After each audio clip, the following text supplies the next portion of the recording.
Viewers, آج کی اس video میں ہم آپ کو بتائیں گے ایک ٹروجن ہارس کے بارے میں، وہ گھوڑا جس نے تاریخ میں یونان اور ٹرائے کی جنگ میں بہت اہم کردار ادا کیا۔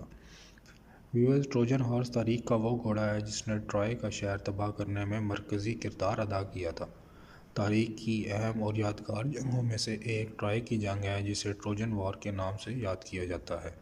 یہ جنگ ہیلن نامی ایک ملکہ کو حاصل کرنے کے لیے لڑی گئی، جس میں ہزاروں لوگوں کو موت کے گھاٹ اتار دیا گیا تھا۔ ٹرائے کا بادشاہ یونان کے حسن کی دیوی ہیلن کو اٹھا کر لے گیا، جسے حاصل کرنے کے لیے یونانیوں نے ٹرائے شہر کا محاصرہ کر لیا۔ ٹرائے شہر بلندی پر واقع تھا اور اس کے گرد بھی بہت مضبوط قلعے بنائے گئے تھے۔ جب ہر طرح کی جنگی چال اور مذاکرات ناکام ہو گئے تو یونانیوں نے لکڑی کا ایک شن دیو ہیکل گھوڑا بنایا۔ اس گھوڑے کو تیار کرنے میں ان کے 3 دن لگے۔ یونانیوں نے اپنی فوج کو واپس بھیج کر ایک شخص کے حوالے گھوڑا کیا اور کہا کہ ٹرائے کے بادشاہ کو یونان کی طرف سے امن کا تحفہ دے، اور آج سے ہم نے جنگ ختم کر دی ہے۔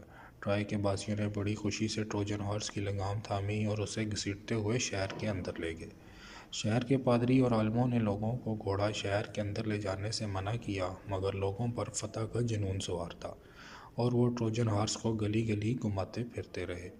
جب گھوڑا محل کے سامنے لایا گیا تو اس کے اندر موجود یونانی سپاہی باہر نکلے اور انہوں نے ٹرائے پر حملہ بول دیا۔ یوں یونانیوں نے ٹرائے شہر کی اینٹ سے اینٹ بجا دی اور ٹروجن ہارس کو تاریخ میں جنگی چال اور حکمت عملی کے طور پر یادگار بنا دیا گیا۔